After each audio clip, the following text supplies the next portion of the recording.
Matalik na magkaibigan si Shireen at Miko hanggang ang pagkakaibigan nila nauwi sa pagmamahalan. Pero dahil sa isang gabi at sa init ng katawan, hindi na napigilan ng sarili na gawin ang bagay na hindi pa nila dapat gawin. Nagbunga iyon, ngunit nang sabihin niya kay Miko ang tungkol doon, hindi pa daw handa ang lalaki sa responsibilidad dahil bago pa lamang ito nagsisimula bilang isang doktor. Sumama ang loob ni Shireen kaya nakipaghiwalay siya sa lalaki at sinabing ayaw niya na itong makita pa ulit.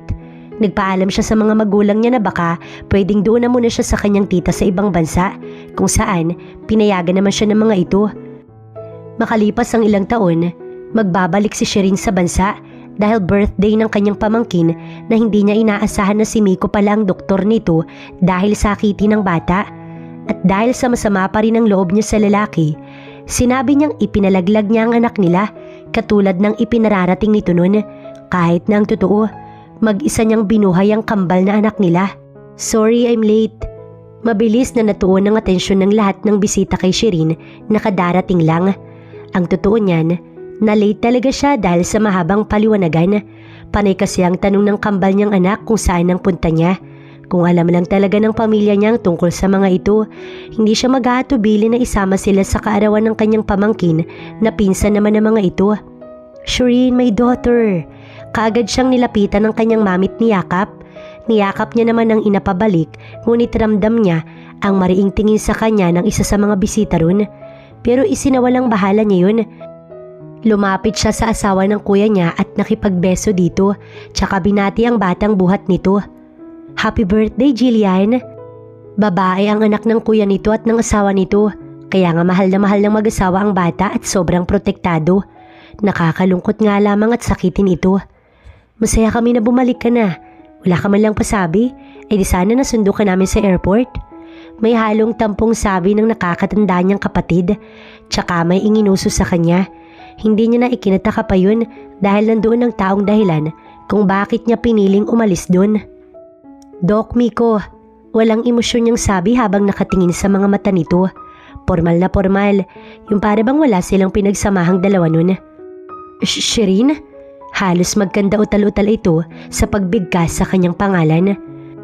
Oo nga pala, Irene. Yun ang palayaw sa kanya. Siya ang doktor ni Jillian. Siya ang laging sumusuri sa pamangkin mo kapag nagkakasakit ito. Pagbibida ng kanyang kuya, ang alam lang niya'y sakitin si Jillian, pero ang ex niya pala ang doktor. That's great. Yun na lamang ang kanyang nasabi. Matapos ang saglit na pag-uusap, nagkaroon ng picture taking. Hindi niya alam kung sinasadya ba ng pamilya niya dahil alam na nga may past sila ni Miko. Pinagtabi pa talaga sila ng lalaki. Ngunit iwas na iwas siya sa lalaki. I'm sorry pero kailangan ko nang umalis. Paalam niya sa kanyang pamilya. Hindi ka ba sa bahay titira, daughter? Tanong ng kanyang mami. Mami, you know, malaki na ako. I want to live on my own. Okay naman siguro sa inyo ni daddy. Ginamit ni Shireen ang pinaka-convincing niyang boses upang mapapayag lamang ang mga ito. Malaki na ang anak natin, Ria. Kaya okay na siguro tisa pa. Dadalaw naman siya sa atin. Right, daughter? Ngumiti siya sa kanyang daddy. Kaya naman natuwa ito at ang ina niya, pilit na napangiti. Pinagdala siya ng kanyang kuya ng pagkain. Kinuha naman niya yun para sa kambal. Nagkunwari na nga lamang siya na siya pa rin ang kakain nun. Papara na nga sana siya ng taxi nang bigla na lamang may humawak sa kanyang kamay. Can we talk? Tanong sa kanya ni Miko na halatang sinundan talaga siya. Talk about what, Doc? Napabuntong hininga muna ang lalaki bago sinagot ang tanong niya. Talk about us. Malakas siyang natawa dahil sa naging sagot nito. Magaling na pala itong magbiro ngayon. Tapos na tayo, Doc. Wala nang tayo. Kaya ano ba'y sinasabi mo? You know what? Just go back inside at kausapin mo na lang yung kapatid ko at ang asawa niya tungkol sa pamangkin ko. Aniya at pilit na tinanggal ang pagkakahawak sa kanya ng lalaki, ngunit ayaw nito yung pakawalan. Sorry for what? For what I've said years ago, Irene. It's Shireen for you, Doc. And no need to be sorry because just like you, hindi rin ako ready nun. Nautal ang lalaki. You mean? Hindi ito makapagpatuloy sa nais na sabihin. Pinalaglag ko yung magiging anak natin. Nanghina si Miko sa narinig, kaya natanggal niya na ang pagkakahawak nito sa kanya. Sakto may tumigil na taxi kaya sumakay siya doon at iniwan ng lalaki na tulala at hindi alam ang dapat na sabihin. Inaamin ni Shireen na masama pa rin ang loob niya sa lalaki kaya niya nasabi yun. At isa pa, wala na rin siyang balak pang ipakilala ang kambal sa lalaki. Lalo ba't maayos naman ang buhay nilang mag-iina. Hindi nila ito kailangan. It's his fault. Kasalanan niya yun. Yun ang nasa isipan ni Miko. Nang sabihin niyang hindi pa siya handa para magkaroon ng anak, dapat niya ng kahantungan ng lahat dahil hindi naman kakayanan ni Shereen na palakihin ang anak nilang mag-isa. Kaya bakit parang nasasaktan siya? Dahil ba ngayon handa na siya pero wala na? Wala na ang dapat na anak nila. Wow, Mami, pasalubong! Kahit na sa ibang bansa niya pinalaki ang kambal, marunong pa rin magtagalog ang mga ito. Yes, pasalubong. Ngiti niyang sabit humalik sa pisngi ng anak. Masayang-masaya naman ang anak niyang si Shane, habang si Sean, seryoso lang ang muka. Naalala niya tuloy si Miko dahil ganoon ang mukha nito pag seryoso. Sorry na baby kung hindi kayo naisama ni Mami. Sabi niya sa bata na mabilis naman na nawala ang seryosong ekspresyon ng muka. Pero where did you really go, Mami? Tila ba kaparehas lang ng tanong nito kanina bago siya umalis. Birthday? Kanino pong birthday? Takang tanong ni Shane. Your cousin's birthday. Pero bakit hindi po kami kasama? Malungkot siyang umiti sa bata. Hindi niya magawang sabihin ng diretsyo na hindi naman kilala ang mga ito ng kanyang pamilya. Next time, isasama kayo ni Mami. Really, Mami? Na-excite na tanong ng bata. Kaya naman nagtatatalon ito. Pinagbasda na lamang ni Shereen ang kambal habang kinakain ng dala niya. Hindi niya maiwasang mapangiti dahil kahit na labis na sakit ang naidulot ng ama ng mga ito noon sa kanya, ay ang kambal naman ang labis na nagpapasaya at nagpapalakas sa kanya ngayon. Alam mo, Miko, hindi ko alam kung anong naging dahilan ng paghihiwalay ninyo ni Shereen. Kasi masayang-masaya naman kayo noon, diba? You two are so happy na parang hindi na kayo mapaghihiwalay. And then one day, nagpaalam ang kapatid ko sa mga magulang namin na sa ibang bansa na muna ito. At nang tanungin kung paano kayo tapos na daw kayo. Natatawang sabi ng kuya ni Shereen habang sila nagiinuman. Wala nang mga bisita sa party habang ang anak nito ay nasa asawa. Umalis na rin ang mga bisita, ganun din ang magulang nito at si Shereen. Kapag sila lang ang magkasama, Miko lang ang tawag nito sa kanya. Pero sa harap ng maraming tao ay Doc Miko. Gusto naman niya yun lalo pat hindi na rin iba sa kanya ang pamilya ni Shereen. Napamahal na ang mga ito sa kanya. Nasaktan ko ang kapatid mo, that's why. Aniya, bago muling tumungga ng alak, malakas na natawa si Joshua. Ano ka mo? Nasaktan mo? Mahal na mahal mo nga yun. Baka na-realize niyang mawawalan ka na ng time sa kanya kaya nakipaghiwalay na. And I know my sister, she wants to explore. Hindi naniniwalang sabi ng lalaki sa kanya. Paano na lang kaya kapag nalaman nito ang totoo? Tiyak na puro suntok ang matatamo niya mula sa lalaki. Mahan, it's late na at doktor ang kainuman mo kaya tiyak na may trabaho pa yan. Sinundo na ang kuya ni Shereen ang asawa nito. Minsan ay napapaisip siya na kung hindi lang dahil sa kanya nun, baka ganoon na sila ni Shereen. Masaya na sana sila ngayon at walang kahit na anong pinagsisisihan. Sige, alis na rin ako. Paalam niya sa mga ito. Thanks, Doc Miko. Lasing na itong magsalita. Mahina pang tumawa. Sana'y magkabalikan kayo ng kapatid ko dahil ikaw lang ang gusto ko para sa kanya. Tsaka alam mo yun, para libre na rin. Pabiro pa nitong sabi, kaya nang tignan niya ang asawa ng lalaki, napailing-iling na lamang ito. Umalis nga agad si Miko sa bahay ng kapatid ni Shereen. Ang totoo niyan, wala naman siyang hospital na pinapasukan dahil may sarili siyang klinik.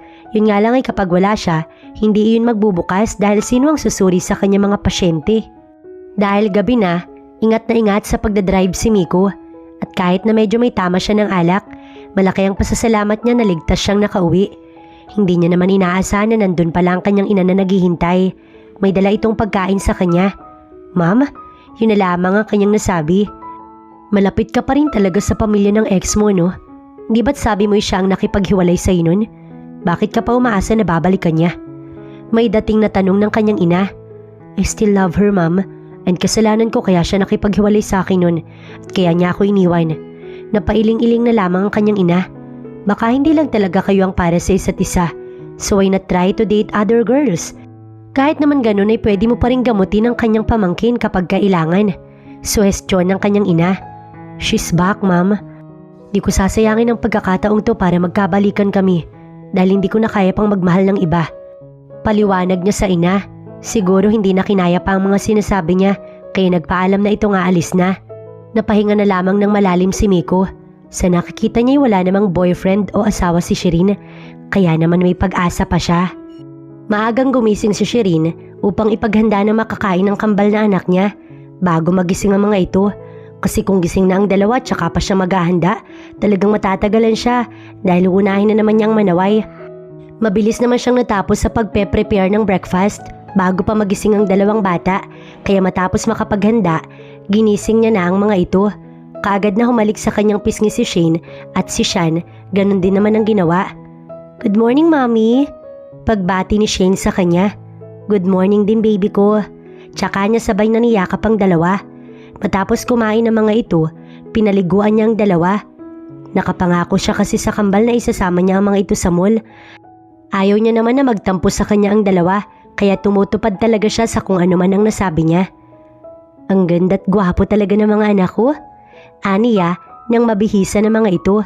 Umiti lamang si Shane habang si Shan ay tahimik lamang. Hindi talaga nito hilig ang magbigay ng reaksyon at naiintindihan niya yun. Kaya niya namang mag-isa kaya hindi na siya nagsama pa ng katulong dahil hindi naman ganoon kakulit ang dalawa at talagang sumusunod sa kanya. Ibinili niya ng bagong laruan ng mga ito. Hanggang sa magyaya si Shan na gusto nito ng bagong libro. Wala naman siya magagawa kung yun ang gusto ng bata, kaya pinagbigyan niya na. Pero hindi niya inaasahan na hindi pala nito hawak ang kambal. "Shane, anak?" Paghanap niya sa isa pang anak, ngunit hindi niya talaga ito makita. "I'm sorry, Mommy. Hindi na dapat ako nagpabili ng book." Paghingi sa kanya ng paumanhin ni Shan, ngunit sinabi niya na wala itong kasalanan. Mabuti na lang at may nag-announce na may nakitang bata at base sa description, alam niyang anak niya yun, kaya naman pinuntahan niya na lamang ito sa kung saan dapat puntahan upang makuha na doon ang bata, upang makauwi na sila dahil kanina pa rin siya kinakain ng takot at kaba. "Mommy," naiiyak na sabi sa kanya ng bata at yumakap. Nakita ko po siyang umiyak sa isang tabi at Mami ang paulit-ulit na sinasabi." Sabi ng babaeng nakakita sa bata. At ganoon na lamang ang gulat nila nang makilala ang isa't isa. "Micaela? Ate Shireen?" Halos magkanda utal-utal naman itong sabi. "Sige, thank you, aalis na kami." Aalis na nga sana siya na hawak sa magkabilang kamay ang kambal, kaso nga lamang ay humarang si Micaela sa kanyang daraanan. "You're back. Alam na ba ito ni Kuya? At mayroon ka ng anak. May asawa ka na?" Mga naging tanong nito sa kanya. "You know, I don't have to explain to you." May pagtataray niyang sabi sa dalaga, ngunit ayaw talaga siya nitong tigilan. "You have to, ate. Dahil gustong gusto kita para kay Kuya. Pero bigla ko na lamang nalaman na hiwalay na kayo at ikaw ang tumapos sa lahat, tapos iniwan mo siya." Kaya wala nang nagawa pa si Shireen, kundi magpatulong na lang sa babae. Dito niya ipinahawak si Shane habang hawak niya naman si Shan. "I was deeply hurt, Ella. Mahal na mahal ko yung kuya mo.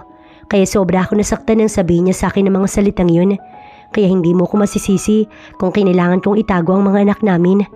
Isinama niya si Micaela sa bahay nila ng kambal, kaya gano'n na lamang ang gulat nito sa kanyang inamin. Ikinuwento niya kay Micaela ang buong kwento, kung saan hindi nito lubos mapaniwalaan ang lahat. Nang mapatingin nga ito sa kambal, ay may pumatak na luha mula sa mga mata nito. May mga pamangkin na pala ako. Tsaka nito nilapitan ng dalawang bata na magkaiba ang ginagawa. Yung isa'y naglalaro, habang isa naman ay nagbabasa. "Why are you crying po?" Tanong dito ni Shane, ngunit niyakap niya lamang ang mga bata. "Wala, natutuwa lang ako sa inyo." Si Shan naman ang kumausap kay Micaela, nalingid sa kaalaman ng bata na tita na pala nito ang kinakausap. "Thank you for finding my sister, miss. Just call me Tita Ella. I'm your mom's friend." "Okay po, Tita Ella." Saad ni Shan, kaya naman natuwa si Ella sa bata at ito'y niyakap. Matapos saglit na makipagbanding sa dalawang bata, bumalik sa kanya si Micaela. "Thank you, ate, for raising them well." Pasasalamat nito sa kanya. "You don't have to thank me, Ella. Tungkulin ko yun bilang ina nila. May papakiusap lang sana ako sa'yo." Ngumiti sa kanyang babae at mukhang nabatid agad ang nais niyang iparating. "Don't worry, ate, I won't tell to Kuya." Napangiti na lamang siya bago ito nayakap. "Thank you for understanding me, Ella. Pwede kang bumalik dito at dalawin ang mga pamangkin mo. Bukas ang bahay para sa'yo." Nagustuhan nito ang mga salitang lumabas sa kanyang bibig, ngunit bigla ding lumungkot ang mukha nito. Sana magkaayos na kayo ni Kuya para masabi mo na sa kanyang tungkol sa mga bata at maging buong pamilya na kayo. My kuya was so lost ate na makipaghiwalay ka't iwan mo siya. Kaya sana maayos niyo pa. Alam ko na ikaw pa rin ang mahal niya. Iniba na lamang niya ang usapan dahil hindi niya alam kung ano bang dapat na maging tugon. Kailan ka babalik para makapaghanda naman ako? Ngunit ngumiti lang ito't sinabing kapag alam nitong walang sumusunod dahil alam nito na ayaw niya pang may makaalam ng tungkol sa kambal. Napabuntong hininga na lamang si Shireen matapos makaalis si Micaela. Alam niyang mapagkakatiwalaan niya ang babae kaya hindi nito ilalabas agad ang tungkol sa kambal. Samantala si Ella, dumiretso sa klinik ng kanyang kuya Miko. Ella, why are you here? Taka nitong tanong, mabuti na lang at wala pa itong pasyente kaya naman makakapag-usap pa silang dalawa ng maayos. I heard na ate Shireen is back. Anong plano mo? Tanong niya sa kapatid na hindi naman agad nakasagot. Ano kuya, wala kang gagawin? Hindi niya naiwasang sigawan ang nakakatandang kapatid. Ang bumalik siya sa akin, ano pa ba? At bakit mo ko sinisigawan? Ito naman ang galit sa kanya. Kung inaayos lang sana nito ang sinasabi nito noon, ay di sana'y maayos pa ang buhay nito ngayon. Dahil gago ka kuya, sorry for the word pero yun ang totoo kasi hindi ka naman niya iiwan kung hindi ka ganun. I know, kaya hindi mo na kailangan pang sabihin sa akin. And don't worry, I'll do everything para magbalikan kami. Tanging pagtango na lamang ang kanyang naging tugon tsaka nagpaalam na aalis na. Sana nga gawin ito ang lahat upang nang sa ganun makilala din ito ang anak na kambal. Ang cute pa naman ng mga pamangkin niya. Matapos maubos ang pasyente sa kanyang klinik at dahil wala na ring appointment pa sa kanya, pumunta na si Miko sa bahay ni Joshua at ng asawa nito. Alam niya kasi na welcome siya sa bahay ng kuya ni Shireen kaya naman ganoon na lamang kalakas ang loob niya na pumunta dun. Dok? Tuwang-tuwa ang batang si Jillian nang siya ay makita. Hello, bati naman niya rito. Hi po, wala po akong sakit. Mahina siyang natawa sa sinabi ng bata. Totoo naman wala itong sakit dahil gusto niya lang talagang pumunta doon kaya siya nagpunta. Mas maganda na yun kaysa napupunta siya doon dahil sa may sakit ang bata. Of course, wala. Tsaka niya ginulo ang buhok nito at hinayaang maglaro ang bata. Kahit na ilang taon pa lang ang bata, talaga namang napakabibo nito. Doc Miko, natutuwang sabi ni Joshua nang makita siya nito. Bakit ka napunta dito? Mapanukso nitong tanong nang nasa harapan na niya. I just want to ask something. Napapakamot pa sa ulo niyang sabi dahil hindi niya alam kung paano itatanong ang gusto niyang malaman. Ano naman yun? About Shireen. Mahina itong natawa. About Erin naman pala. Naiiling nitong sabi. Maya-maya pa'y lumabas mula sa may direksyon ng kusina ang asawa nito. Good evening, Doc Miko. Pagbati nito sa kanya. Miko na lang kasing itawag niyo sa akin. Umiling si Joshua. Siguro kapag asawa ka na ng kapatid ko. Mapang-asar nitong sabi. Masyado mo namang inaasarahan. Pero malay niyo naman, sabi nga nila diba? Love is sweeter the second time around. Bago pa mawisa kung saan ang usapan, tinanong na siya ni Joshua kung ano ba talaga ang nais niyang malaman tungkol kay Shireen. Ano bang gusto mong malaman tungkol sa kapatid ko? Napailing-iling na lamang ang asawa bago binuhat ang anak ng mag-asawa.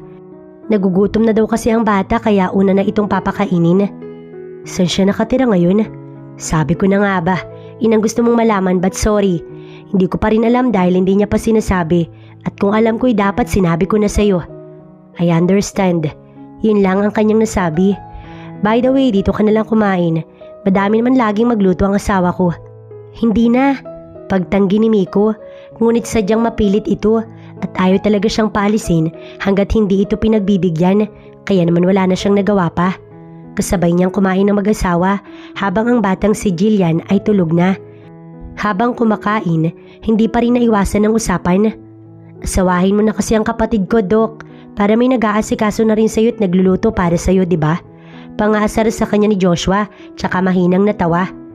Di pa nga ayos ang dalawa. Singit naman ang asawa nito.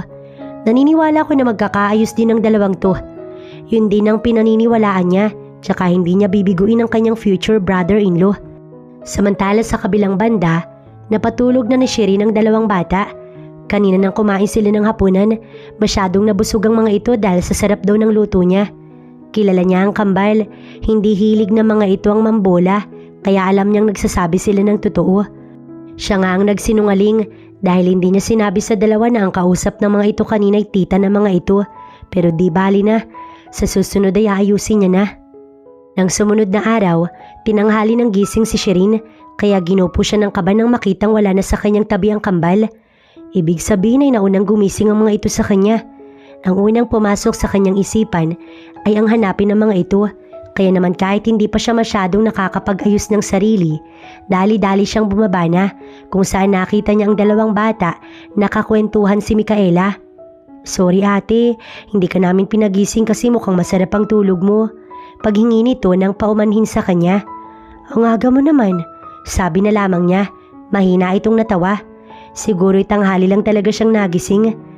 "Nabuboard lang naman ako sa bahay namin, tsaka wala doon si kuya kaya sinong aasarin ko, diba?" Paliwanag ng dalaga sa kanya. Ganun ba? Sige, dito ka na muna."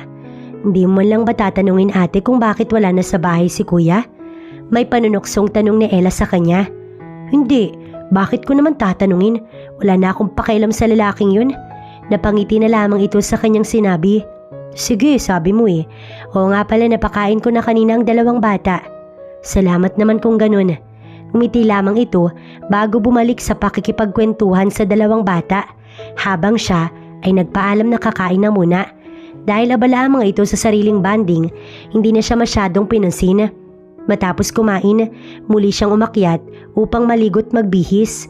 Gusto niya kasing dalawin ng kanyang mga magulang sa bahay ng mga ito. At total, andyan naman si Ella, may magbabantay sa dalawang bata.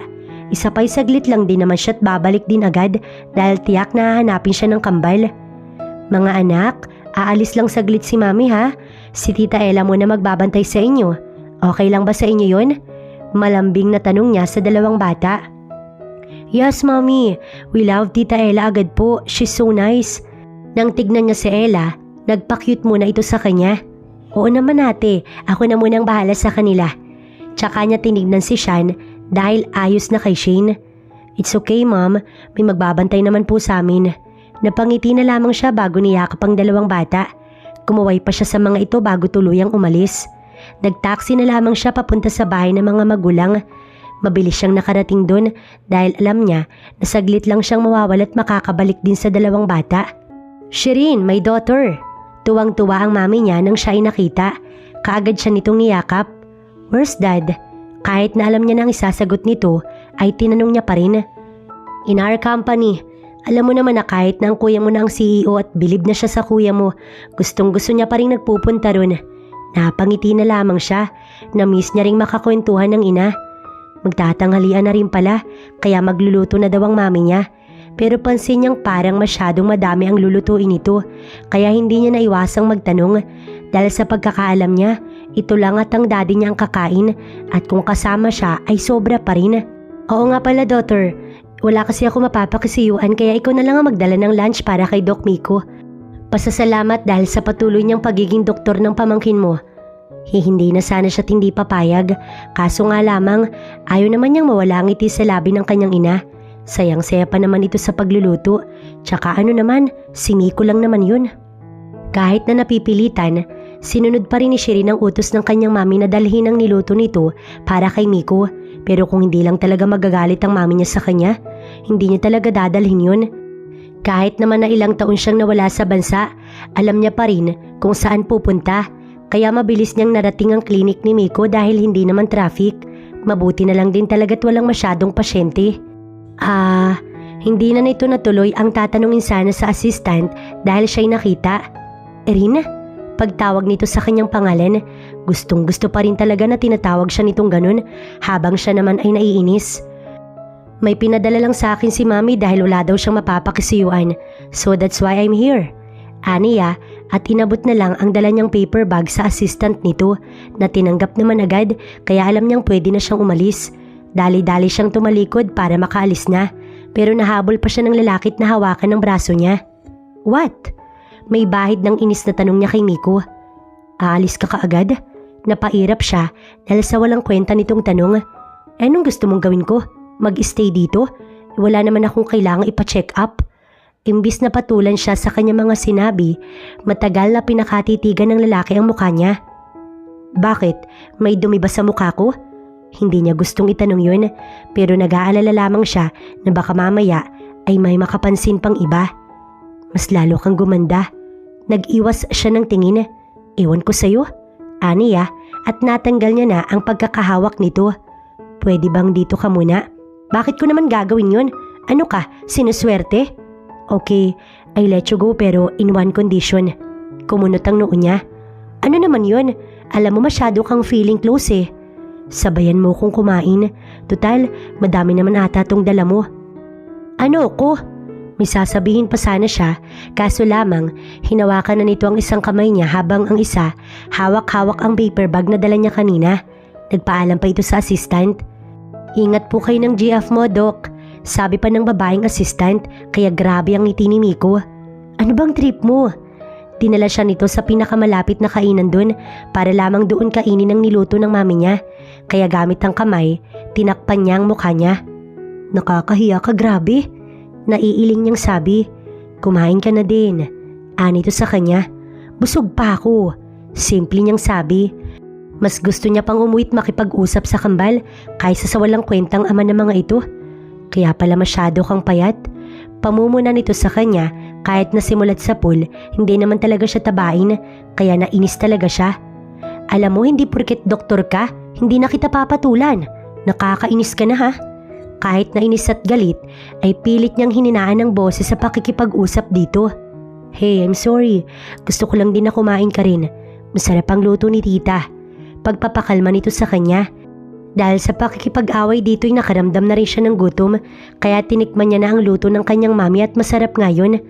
Hanggang sa napansin niyang hindi na pala kumakain si Miko at pinagmamasdan siya. Ayan na, okay na, kaya makakaalis na ako.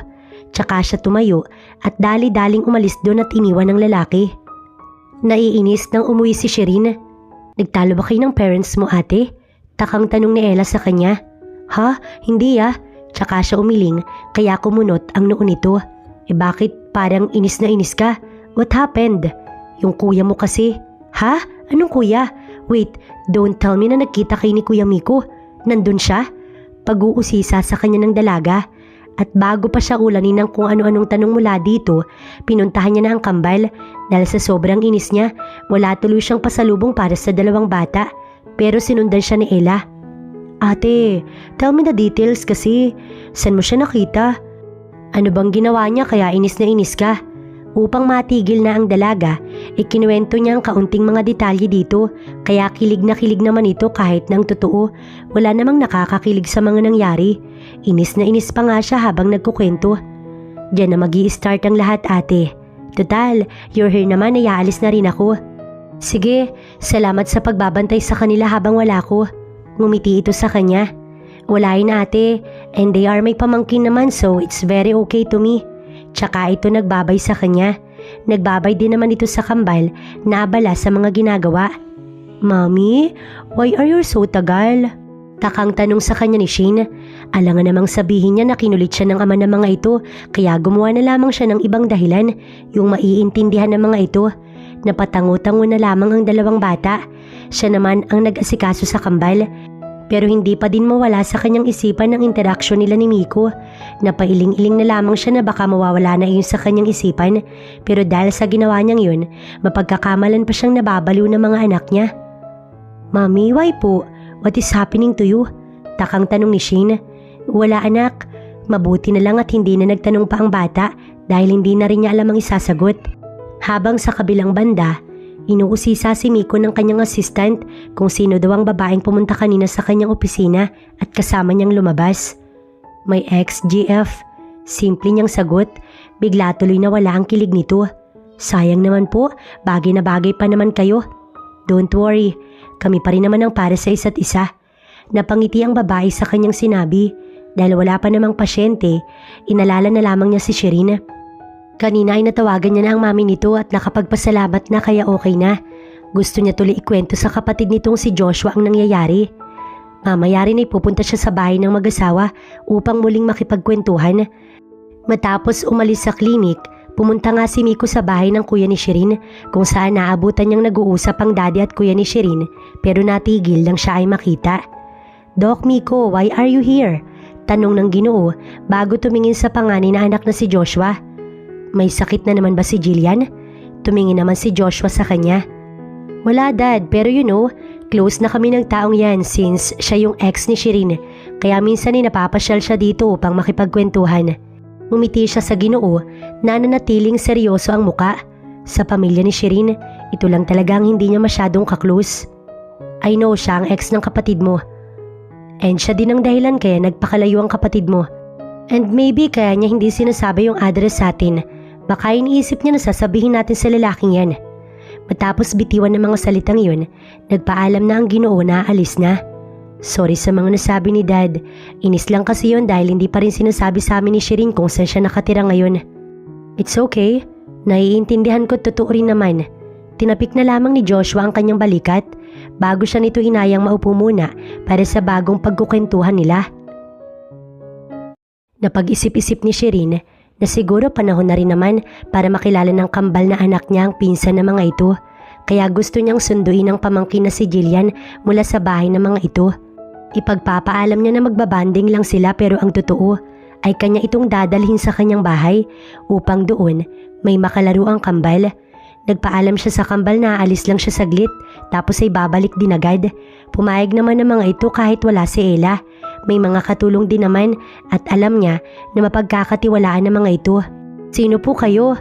Inaasahan niyang hindi siya kilala ng katulong ng kanyang Kuya Joshua. Ako si Shireen, Kuya Joshua sister. Nandyan ba sila? Tanong naman niya dito. Wala po, magkasama pong umalis ang mag-asawa pero ang sabi babalik din agad. Bakit po ba? Gusto ko sanang ilabas si Jillian, magbabanding lang kaming magtita. Paalam niya rito. Saglit pa itong nag-isip kung papayag ba sa kanyang kagustuhan pero kalaunan nakapagdesisyon din. Sige po, sasabihin na lang po namin pagdating nila. Hindi naman po kayo mukhang masamang tao. Napangiti na lamang siya tsaka isinama ang pamangkin. Tiyak na matutuwa ang kambal kapag nakalaro ang pinsan ng mga ito. Saan po tayo pupunta? Tanong ng bata sa kanya habang nasa loob sila ng taxi. Sa bahay ni tita. Ngiti niyang wika dito. Balik po tayo agad. Hanap ako mami at daddy. Tumango siya sa bata at ngumiti. Nang nasa tapat na sila ng kanilang bahay, nauna siyang bumaba tsaka niya binuhat ang bata at nagbayad sa driver. Nagpasalamat pa nga ito dahil hindi niya nakinuha ang sukli. Pagpasok niya ng bahay, nagulat pa siya dahil nandoon na si Ella na nabigla din dahil may bata siyang dala. Sino ang batang yan ate? Taka nitong tanong. Pamangkin ko, anak ng kuya ko. Yung pasyente din ni kuya. Napatango-tango ito. Maya-maya pa'y napansin ng kambal ang kasama niyang bata. Ang kambal ay 5 taong gulang na, samantala si Jillian, 3 pa lamang. Who is she, mami? Tanong ni Shane. She's Jillian, your cousin. Napangiti ang kanyang anak at agad na niyaya ang pinsan. Ganon din siya. Pinagkaguluhan kasi ng kambal ang pinsan ng mga ito. Kaya masaya niya na lang na pinagmasdan ng mga ito.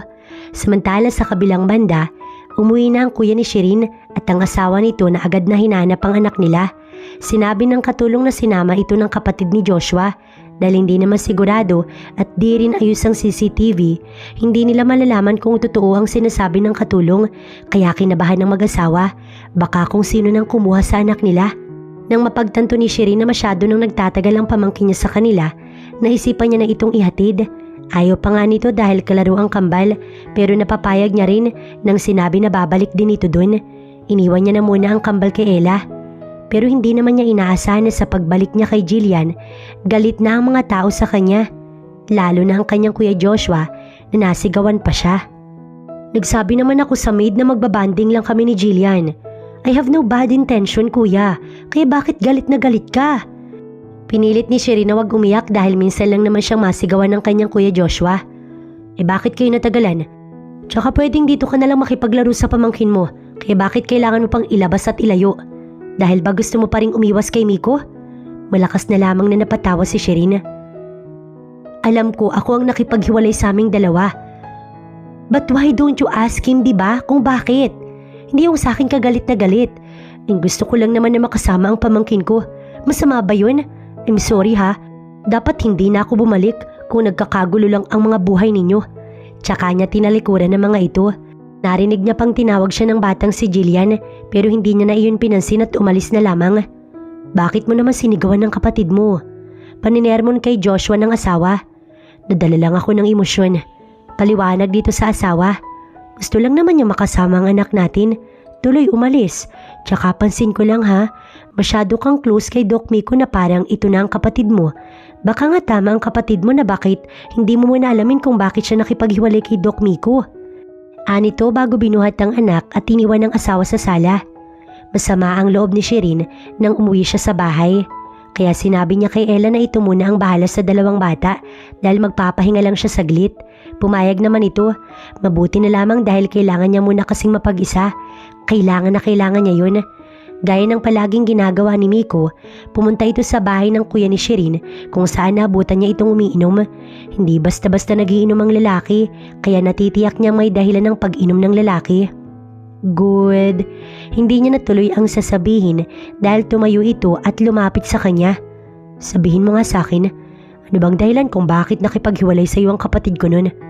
Ano ang totoong dahilan? Ang tanga-tanga ko kung bakit hindi ko man lang inalam yun. Napalunok siya.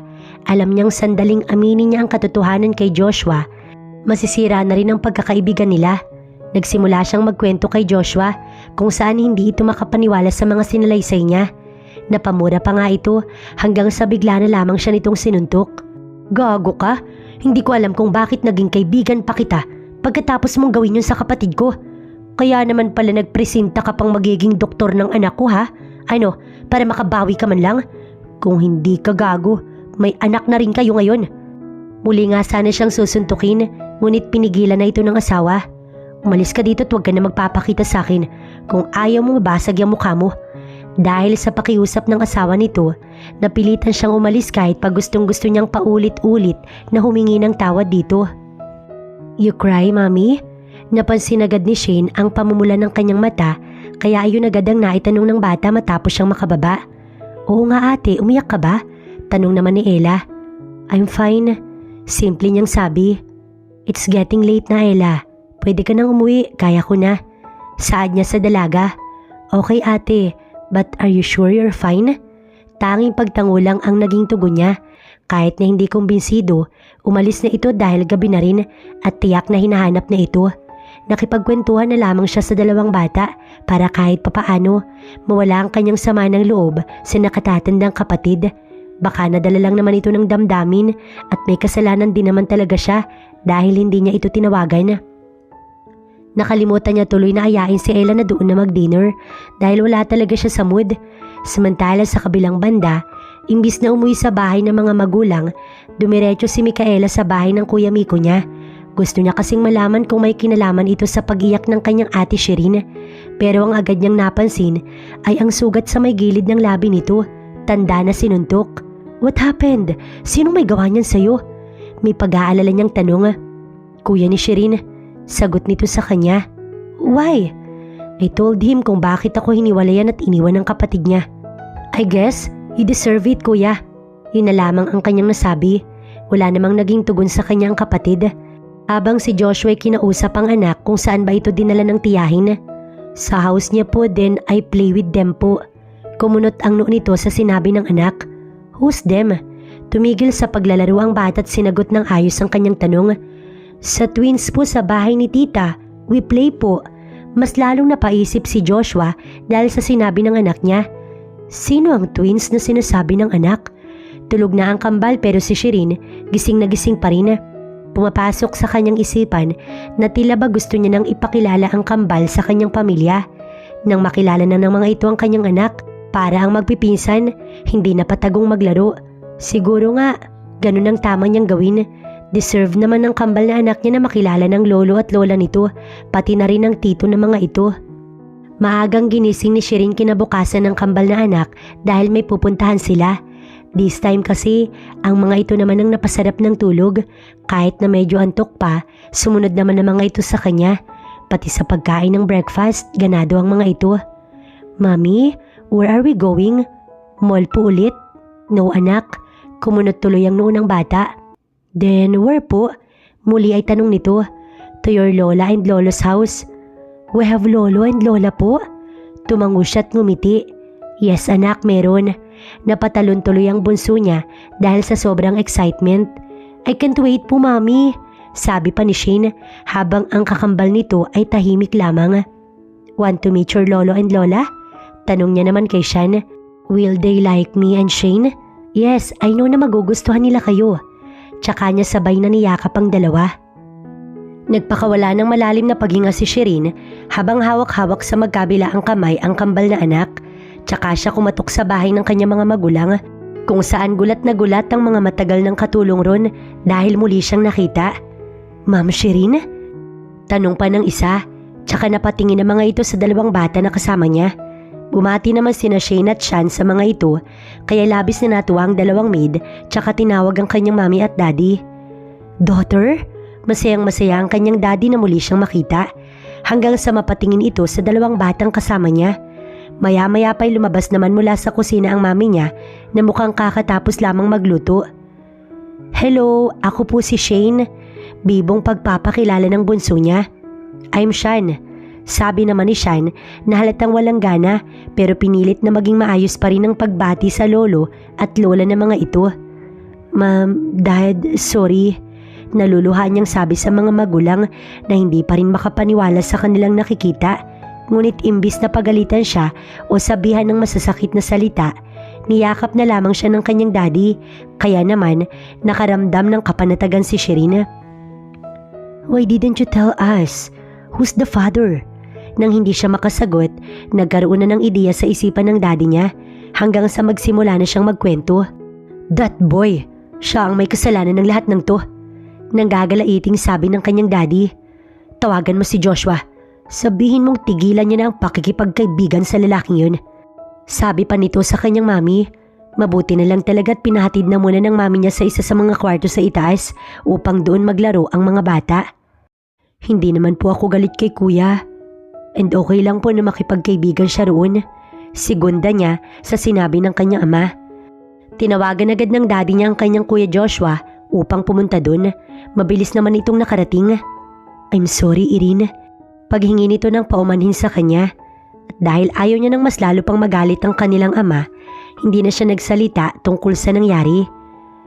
"Alam mo na ba ang totoong dahilan kung bakit nakipaghiwalay ang kapatid mo sa lalaking yun? At bakit lumayo sa atin?" Hindi niya inaasahang tatango ang kapatid. "Yes, nasabi na sa akin ni Miko." Napamura ang daddy niya. "Kailan?" "Kahapon."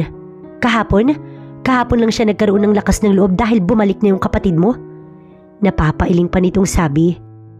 "Nagalit din ako sa kanya.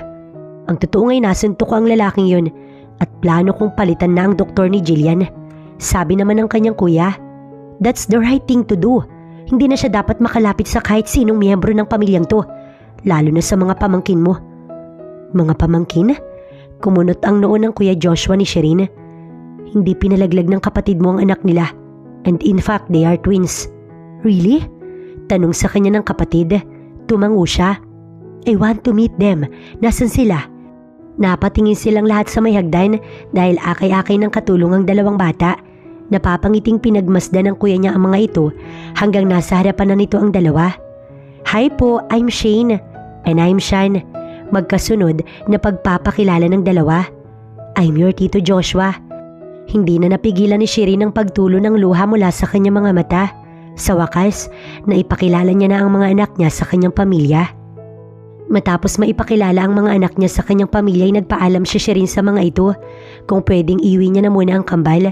Ngunit sabi ng mga ito, bakit hindi na lang daw sila tumigil dun? Kaya wala na siyang nagawa pa kundi saglit na magpaalam na babalik lang siya saglit sa bahay upang magbilin sa mga katulong.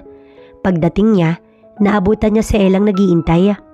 "Ate, nasaan ang kambal? Bakit wala sila dito?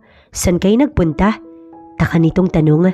Alam niyang malalaman din naman ito, kaya mabuti nang manggaling sa kanya kaysa sa ibang tao. "Pinakilala ko na ang kambal sa mga magulang ko't sa kapatid ko."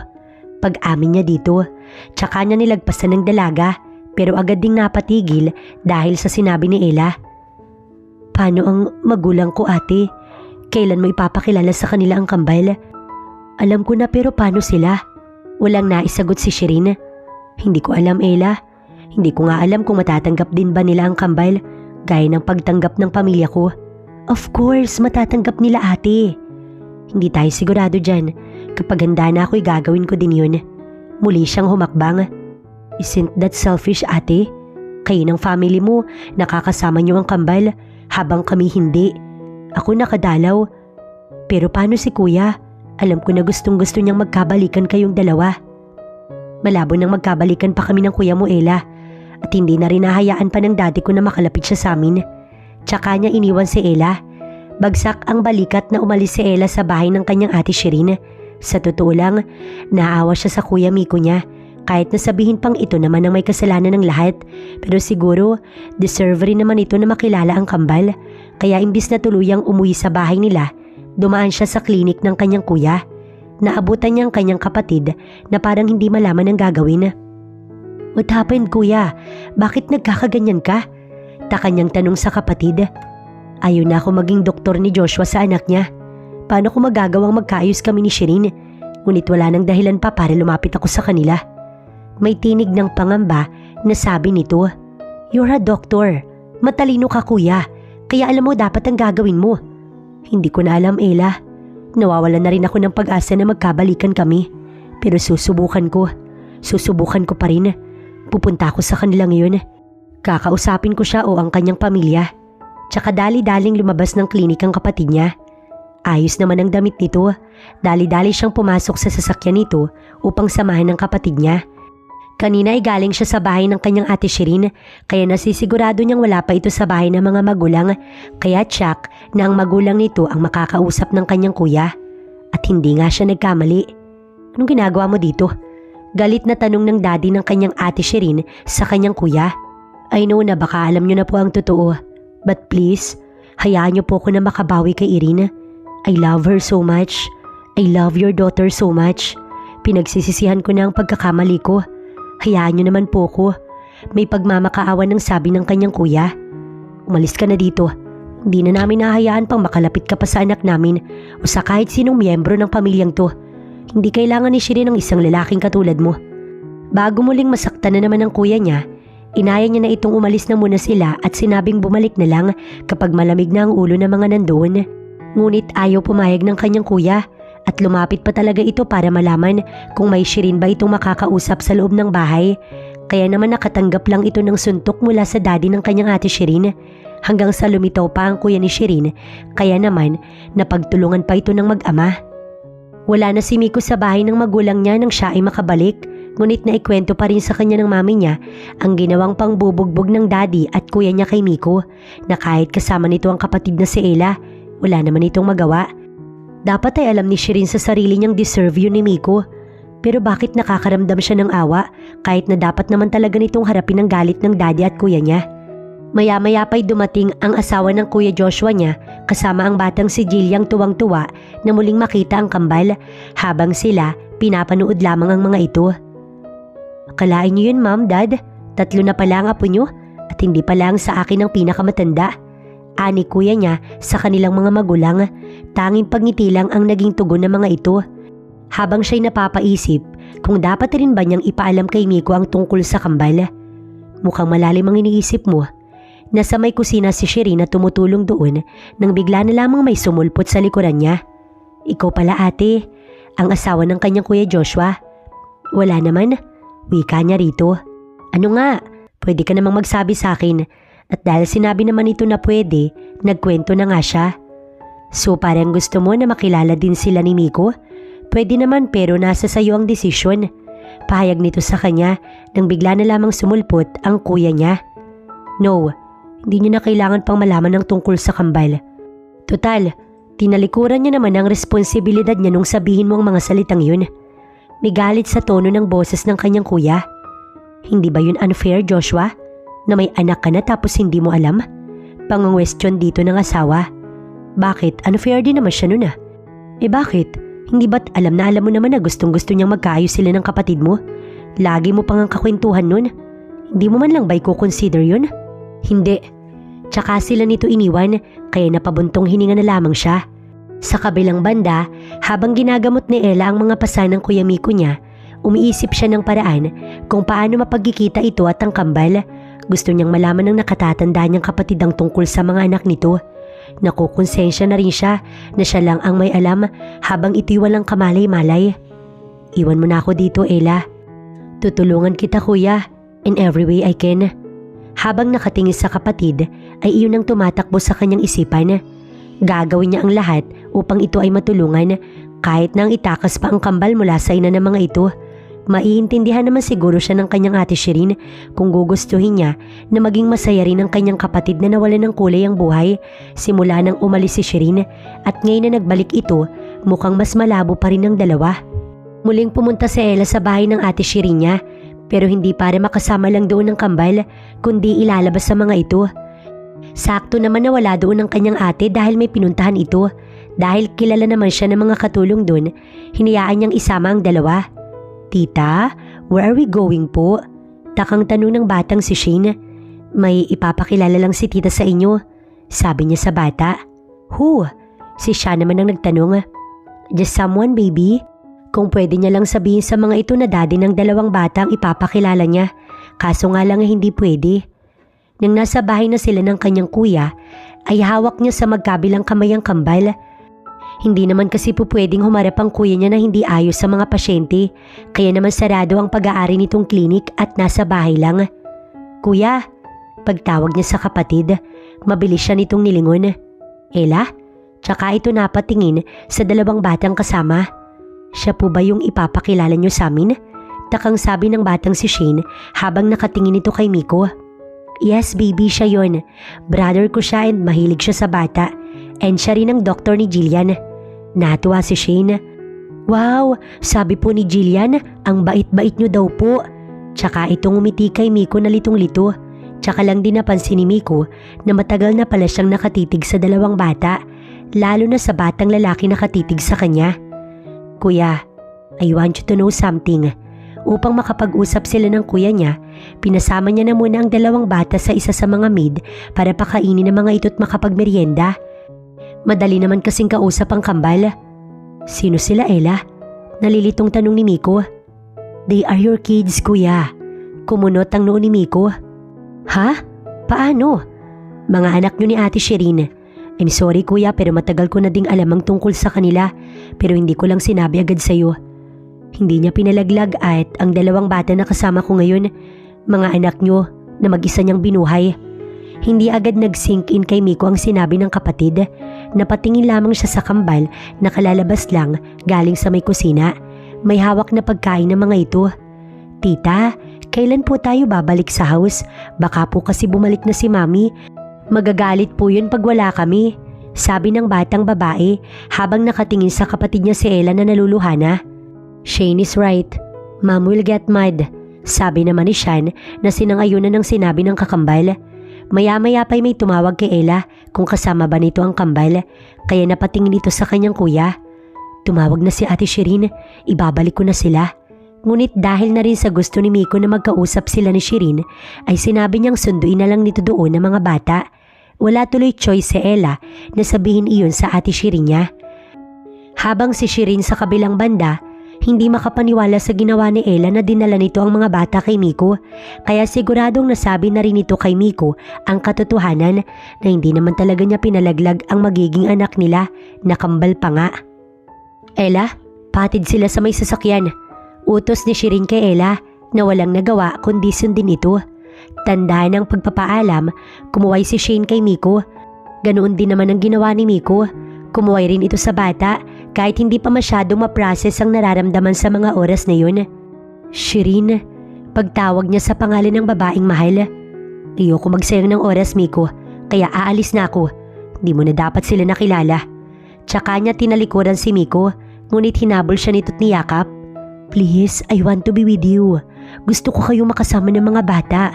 May pagmamakaawa nitong sabi sa kanya, pero hindi yun sapat para hayaan niya ang gusto nitong mangyari, kaya agad niyang tinanggal ang pagkakayakap ni Miko. "Kaya ko silang buhaying mag-isa at sa tulong na rin ng pamilya ko. Di ka na namin kailangan." May diin niyang sabi kay Miko. "Alam kong nasaktan kita noon, pero believe me, nang makipaghiwalay ka sa akin at umalis, doble yung sakit sa akin. Ayos naman ang buhay namin nang wala ka, kaya hindi ka na namin kailangan. Mag-focus ka na lamang sa pagiging doktor." Tsaka siya dali-daling lumabas ng bahay ng lalaki. Sumunod ulit ito sa kanya, ngunit mabilis siyang nakapasok ng sasakyan kung saan nasa loob na noon ang kambal. "Irene, please," sabi ni Miko, ngunit isinarado na ni Shireen ang sasakyan at sinabi nito sa driver ng sasakyan na paanda rin na yun, kaya wala nang nagawa si Miko. I'm sorry kuya kung hindi ko agad nasabi. Puno ng paghingi ng tawad na sabi ni Ella sa kapatid, ngunit hindi siya nito pinansin at ginamit nito ang sasakyan paalis doon para sundan si Shireen. Awang-awa tuloy si Ella sa kanyang kapatid dahil sa ilang taon na hindi nito nakasama ang mga anak at ngayong alam nito na may anak na ay ayaw naman ng kanyang ate Shireen na makasama nito ang mga bata. Sa bahay ng kanyang kuya dumiretso si Shireen.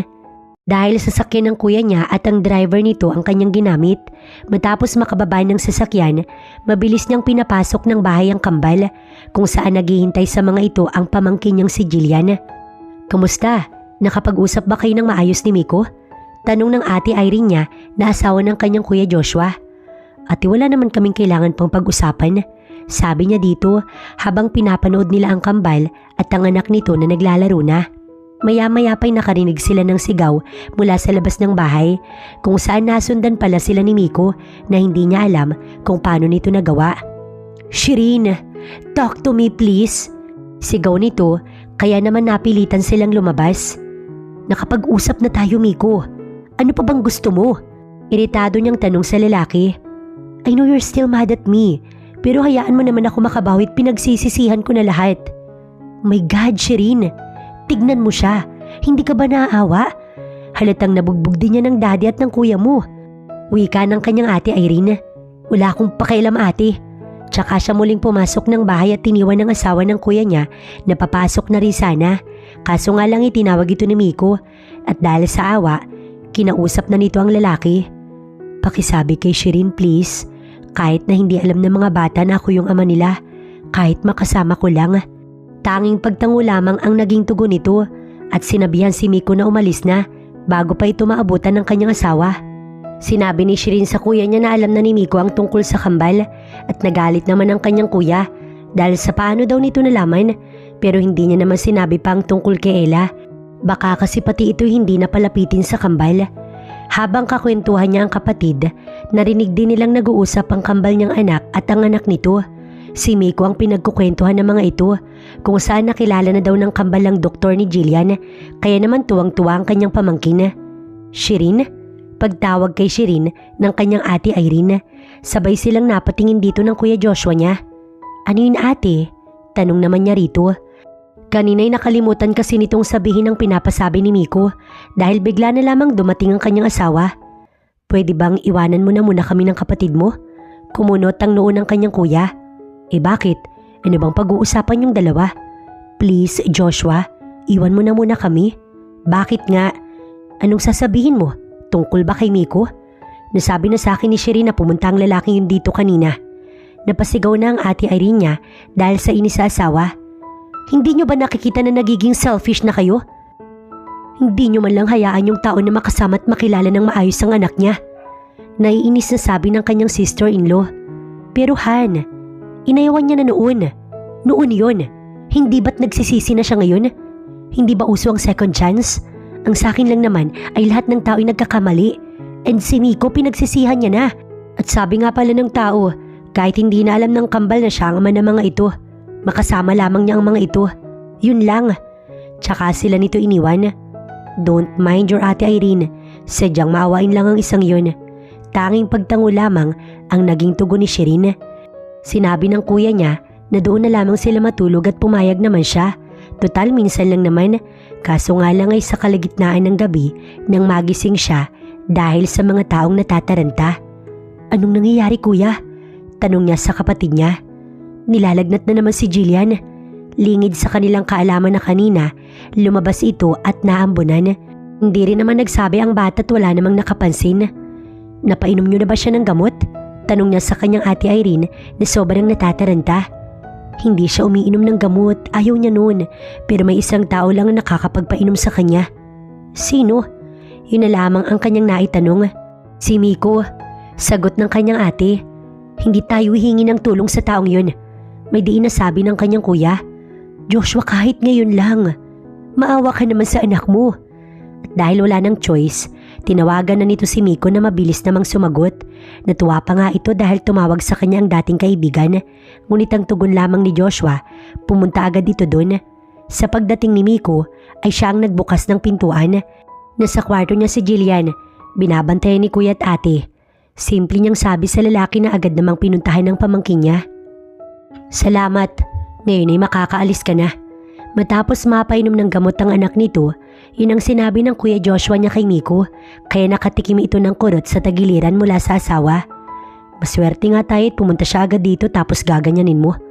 Iritadong sabi ng ate Irene niya, tsaka nito hinila ang asawa papasok sa kwarto ng anak para hayaan silang dalawa ni Miko na mag-usap. Nasaan sila? Tanong nito sa kanya. Tsaka niya lamang napakatitigan ng mukha nito na puro pasa at may kaunting sugat dahil sa napagtulungan ito ng daddy at kuya niya. Hindi niya alam kung anong nagtulak sa kanya para hayaan ito na mapagmasdan ng kambal habang natutulog. Dinala niya ang lalaki sa kwarto kung saan naroon si Shane at si Sean. Saglit lang na pinagmasdan ni Miko ang dalawang bata. Siguro'y dahil na rin sa takot na baka siya'y magalit. Alam ko na malabo na tayo magkaayos na dalawa at ayaw mo na talaga. Pero sana, hayaan mo naman ako na paminsan-minsan makasama silang dalawa. Kahit nang alam nila, doktor ako ni Jillian. Ayos lang yun sa akin. May bahid na lungkot na sabi sa kanya ni Miko. Tsaka ito nagpaalam na alis na bago niya pa ito ipagtabuyan. May sasabihin pa sana siya, ngunit nakaalis na ang lalaki. Kaya ang ginawa na lang ni Shireen ay natulog na lang ulit dahil mukhang okay naman na ang pamangkin niya at nandoon naman ang kuya niya at ang asawa nito. Kinabukasan, tanghali nang nagising si Shireen kaya wala na sa tabi niya ang kambal. Pagbaba niya, nandoon na mga ito at kausap ang mami at daddy niya na bumisita pala. Nasabi kasi dito ng kanyang kuya na muli na namang nagkasakit ang isa sa mga apo nito. Hinahanap po ni Jillian si Doc Miko. Pagbabalita ng isang katulong sa kanila. Bakit naman nahanapin ng apo ko ang taong yun? May bahid ng inis na tanong ng daddy niya sa kasambahay. Matagal pong naging doktor ni Jillian si Doc Miko kaya nasanay na siya dito. Paliwanag ng asawa ng kuya niya. Pero wala pa ba kayong nakukuhang bago? Biglang sumingit sa usapan ng isa sa kambal. Yung doktor po, sabi ni Jillian, he's so nice kaya yun po yung gusto niya. Pero nang nakita niya kami ni Kuya Sean, ang tagal niya kaming tinignan. Pagkukwento ni Shane, kaya lahat sila ay nagkatinginan. Mami, pag nagkasakit kami ni Kuya, siya rin po yung gusto naming doktor. Ang sabi pa ng bata, kaya sila ay natahimik. Kaya ganoon na lamang ang gulat nila nang biglang dumating si Miko na may dalang prutas na siguro ay para sa batang si Jillian. Marahil ay pinapasok ito ng mga katulong dahil sa alam nilang kailangan ito ng bata. Anong ginagawa mo dito? Inis na tanong ng kanyang daddy sa lalaki. Para po kay Jillian, aalis din po ako agad. Huwag kayong mag-alala, magpapaalam lang ako sa bata na hindi na ako magiging doktor niya. Ang naging sagot naman ni Miko, tsaka ito napatingin sa kambal, ngunit ang mas ikinagulat nila nang tanungin ito ni Shane. Why po? Gusto din kitang maging doktor pag nagsik kami ng kuya ko kasi sabi ni Jillian, mabait ka daw po. Natahimik silang lahat nang tignan niya sa mata si Miko. Tila ba maiiyak ito pero pinilit pa ding ngumiti sa isa sa kambal. Tapos nang makapagpaalam si Miko sa batang si Jillian, kaya nagpaalam na rin siya kay Shireen at sa pamilya nito na aalis siya. Hindi siya pinansin ng mga ito na naiintindihan niya naman.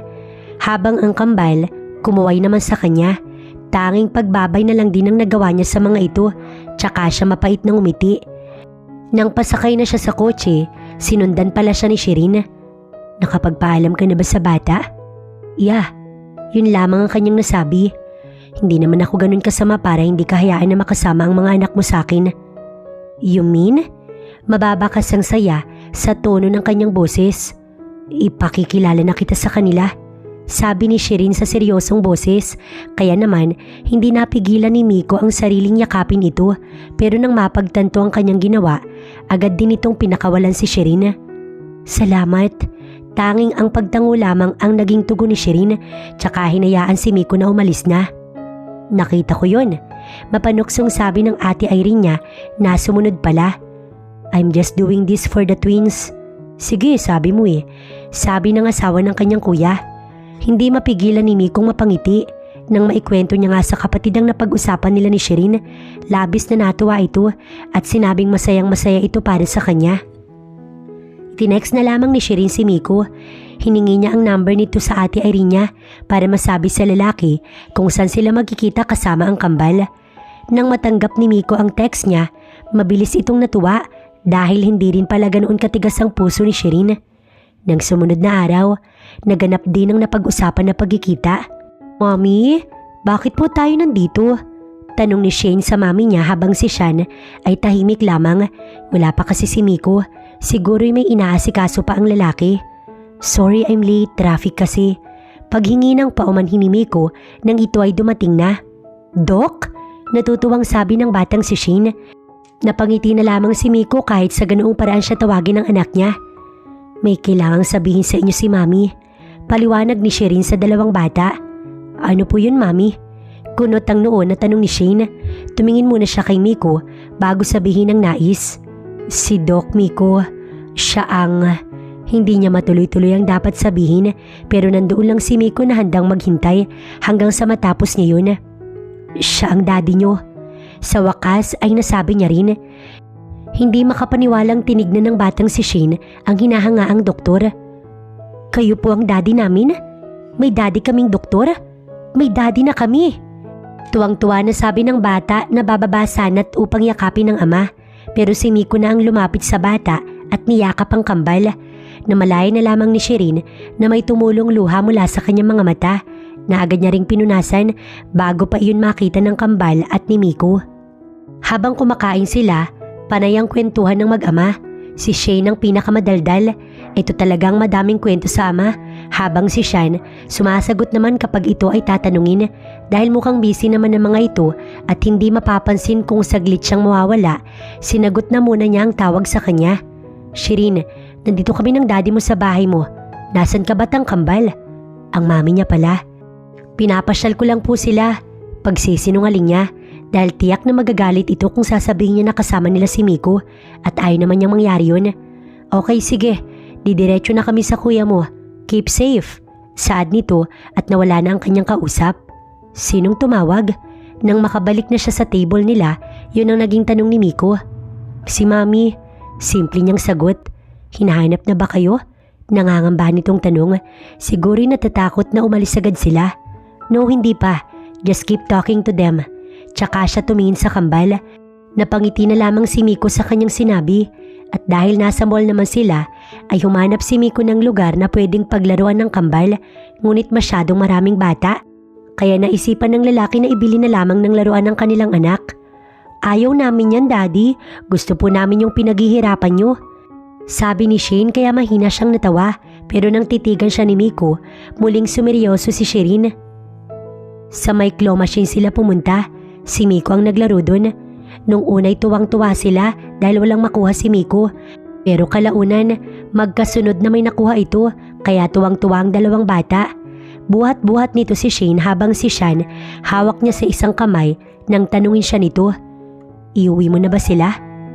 Gusto ka pa nilang makasama at ayoko maging hadlang sa kasiyahan ng dalawang bata. Salamat, Irene. No, thank you. Dahil kung wala ka, hindi rin naman sila mabubuo kahit na... Hindi na siya pinatapos ni Miko sa kanyang balak na sabihin. Babawi ako. Gagawin ko lahat para makabawi sa inyo. Kaya natahimik na lamang siya. Daddy, araw-araw ka na po ba naming makakasama? Doon ka na rin po ba titira sa house? Tanong ni Shane. Nasa sasakyan na sila at si Miko ang nagdadrive. They're not married kaya hindi pwede yun. Sabi naman ni Shan kaya maiiyak agad ang kakambal nito. Pero Mami, pwede naman po kayo magpakasal ni Daddy, di ba? Hindi alam ni Shireen ang isasagot sa bata, kaya si Miko ang sumagot para sa kanya. Pwede nyo pa rin naman kaming maging Mami at Daddy kahit hindi kami kasal ng Mami nyo. Nagawa pang ngumiti ng lalaki sa bata kahit na mababakas ang sakit sa boses. Your dad is right, anak. Kami pa rin ang Mami at Daddy ninyo kahit hindi kami kasal. Pero naiinggit po ko kay Jillian kasi married po yung Mami at Daddy niya. Bakit po kayo hindi? Kapag matanda na kayo, baby, maiintindihan nyo rin. Pero ang importante ngayon, magkakasama tayo, okay? Tanging pagtango lamang ang naging tugon ng bata hanggang sa ito ay makatulog. Salamat sa paghatid sa amin. Ako dapat ang magpasalamat sa'yo dahil hinayaan mo na makasama ko kayo. Wala nang masabi pa si Shireen kaya sinabi niya na lang na ito ay mag-iingat. Sana maulit pa. Oo naman, mauulit pa. Hindi ko naman sila ipagkakait sa'yo. Maway pa sa kanya si Miko bago ito tuluyang umalis habang siya muling tinungo ang kwarto ng kambal. Parehas nang nakatulog ang kambal sa biyahe kaya pareho rin sila ni Miko na may buhat papasok ng bahay. Napangiti na lamang siya dahil napasaya niya ang mga anak niya dahil nakasama nito ang ama. Nang bigla na lamang siyang makatanggap ulit ng tawag mula sa kanyang mami kaya nawala ang ngiti sa kanyang labi. Baka kasi tungkol na sa kung saan ang tawag na iyon. Nakauwi na kami mama. Napabuntong hininga ang kanyang mami sa kabilang linya. Balak ng daddy mo na doon na muna tayo sa States para masiguradong hindi na makakalapit sa'yo si Doc Miko. Wala sa plano ni Shireen na bumalik agad sa ibang bansa dahil gusto niya na manatili na sila sa Pilipinas. Maski ang paglaki ng dalaway gusto niyang sa bansang sinilangan din magpatuloy. Ma'am, pakisabi kay anak, ikaw na ang kumausap sa dad mo. Pakiusap sa kanya ng mami niya. Maski kasi ito ay takot sa kanyang daddy. Napabuntong hininga na lamang siya at sinabing siya ang kakausap. Kaya kinabukasan, agad siyang pumunta sa bahay ng mga magulang upang kausapin ang kanyang daddy. Iniwan niya sa bahay ang kambal at pinabantayan sa katulong. Dad, dito na lang kami. Kayo na lamang ang magbakasyon. Agad niyang sabi sa kanyang daddy. Bakit? Istriktong tanong ng kanyang daddy. Anong bakit, Dad? May nakakita sa iyo at kay Miko na kasama mo rin ng kambal. Dahil naipakilala mo na sa lalaki yun ng mga bata. That's why gusto ko na sa ibang bansa na lang ulit kayo para hindi na makalapit pa ang lalaking yun. Pero Dad, paano ang kambal? Nandito naman kami ng mami mo. We can help you. Dad, kailangan nila ng ama. Oo, mali nun si Miko pero pinagsisisihan niya lahat yun. Nakita ko, Dad. Kahapon nang kasama namin siya ng kambal. Gustong gusto niyang makabawi at ayoko nang mawalan pa ng ama ang dalawang bata. Paliwanag ni Shireen sa kanyang daddy. Still, it will not change my mind. Sasama ka at ang mga bata sa pag-alis namin. Whether you like it or not. Kaysa mahirapan ka na makisama sa ama ng anak mo. Sabi ng daddy niya, tsaka siya nito tinalikuran para sana pumunta sa study room pero agad ding napatigil sa kanyang sinabi. I still love Miko. Oo, nagalit ako nun kay Miko pero nangingibabo pa rin talagang pagmamahal ko sa kanya. Kaya ayoko na, Dad. Ayoko nang itago pa tong nararamdaman ko. Gusto ko siyang bigyan ng pangalawang pagkakataon. Kasabay nun ang pagpatak ng kanyang mga luha. Unti-unting nilingon ni Shireen ang kanyang daddy. Yan lang naman ang iniintay ko, ang malaman ng totoong nararamdaman mo. Sapat na ang pangbubugbog namin ng kuya mo sa doktor na yon. Di na kami makikialam pa. Sa sinabing yun ng daddy niya, tila gustong mag-atrasan ng kanyang mga luha. Hindi pa rin makapaniwala si Shireen na nagawa niyang aminin ang tunay niyang nararamdaman sa kanyang daddy. Siguro'y pinagtatawanan na siya ng mga ito ngayon para tuloy wala siya sa sarili nang umuwi siya sa bahay kung saan naghihintay pala doon si Miko na kaagad siyang nilapitan at niyakap. Yakap na parang ayaw siyang pakawalan. Hindi niya maintindihan kung bakit nito ginawa yun kaya takang-taka siya lalo na nang pakawalan siya ng lalaki. Please don't leave me. Huwag kayong umalis. Puno ng pagmamakaawa nitong sabi. I still love you, Shireen. Mahal na mahal kita kaya wag niyo kong iwan. Muli ay sabi nito kaya labis na kumunot ang noo niya. Sinabi sa akin ni Joshua na aalis ka daw ulit kasama ang kambal. Babalik kayo sa States. Please don't do that. Dito lang kayo. Wag niyo kong iwan ng mga bata. Lumuhod pa ito't yumakap sa kanyang bewang. Hindi naman siya aalis. Hindi nga siya pumayag sa gustong mangyari ng daddy niya. Kaya bakit nagkakaganon si Miko? Mukhang pinagtitiripan sila ng mga ito. Miko, tumayo ka dyan. Aniya sa lalaki. Baka kasi makita ito ng mga anak nila. Ngunit sadyang makulit ito at ayaw tumayo. Miko, ano bang sabi ko? Tumayo ka nga dyan. Sabi niya at napapikit pa. Not until sabihin mo na hindi kayo aalis. Hindi naman talaga ako aalis. Sa sinabi niyang iyon ay napatayo ito. Pero sabi sa akin ni Joshua ay aalis ka ulit at sasama sa parents mo. Napapikit siya sa inis. Ewan ko sa mga yun. How can I do that? Kung kilala ka na ng mga bata at malapit na sila sa'yo, diba? Kaya bakit ko naman gagawin yun? Hindi ko na ilalayo pa ang kambal sama nila kaya hindi ako aalis. Paliwanag niya kay Miko na sa wakas nakahinga na ng maluwag. Tsaka bakit ka ba nandito? Diba doktor ka? Paano ang klinik mo? Napakamot ito sa ulo. Natakot ako sa sinabi ng kuya mo. Hindi ka ba talaga aalis? Hindi nga. Napasigaw siya nang muli na naman niyang maalala ang ginawa niyang pag-aming sa daddy niya. Hiyang-hiya na naman tuloy siya. Maya-maya pa'y may tumawag kay Miko, kaya sinagot na muna nito ang tawag na yun at lumayo sa kanya, pero agad ding nagbalik. Is it true? Kumunot ang noo niya. Ang alin ba? That you still love me? Sino namang may sabi sa'yo niyan?